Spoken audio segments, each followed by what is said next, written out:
அண்டார்டிகாவை முதன்முறையாக அடைந்த பெண். அண்டார்டிகாவில் முதல் முறையாக கால் பதித்த பெண். 1935 பிப்ரவரி 20 கேரோலைன் மிக்கல்சன் என்ற பெண் அண்டார்டிகாவை முதன்முறையாக அடைந்தார். 1930களில் உலகம் புவி ஆராய்ச்சியில் பெரும் முன்னேற்றத்தை கண்டது. அந்த காலத்தில் ஆண்கள் பெரும்பாலான ஆராய்ச்சி குழுக்களில் செயல்பட்டனர். அந்த துறையில் பெண்களின் பங்கு மிகவும் குறைந்தது. அதே சமயத்தில் கேரோலைன் மிக்கல்சன் என்ற நார்வே பெண் ஆராய்ச்சி வீராங்கனை அண்டார்டிகாவில் புதிய வரலாறு அமைப்பதை நோக்கினார்.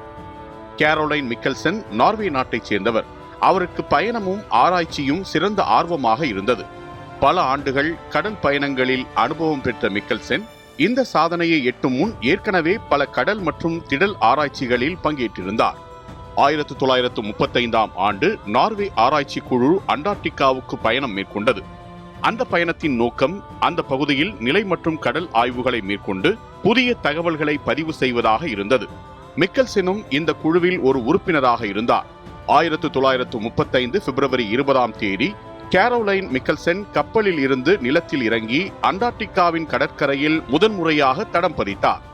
இந்த நிகழ்வு பெண்கள் ஆராய்ச்சி துறையில் பங்கு பெறக்கூடியதை உலகிற்கு எடுத்துக்காட்டியது.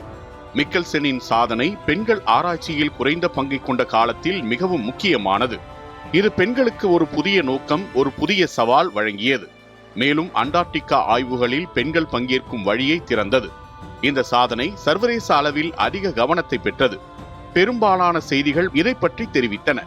இது பெண்கள் கல்வி மற்றும் ஆராய்ச்சி துறைகளில் முன்னேறுவதற்கான முக்கிய உந்து சக்தியாக விளங்கியது. மிக்கல்சனின் சாதனைக்கு பிறகு பல பெண்கள் அண்டார்டிகாவை நோக்கி ஆராய்ச்சிக்காக பயணம் செய்தனர். அவரது முயற்சி ஆய்வுக் குழுக்களில் பெண்கள் பங்கேற்கும் வழியை நிலைநாட்டியது.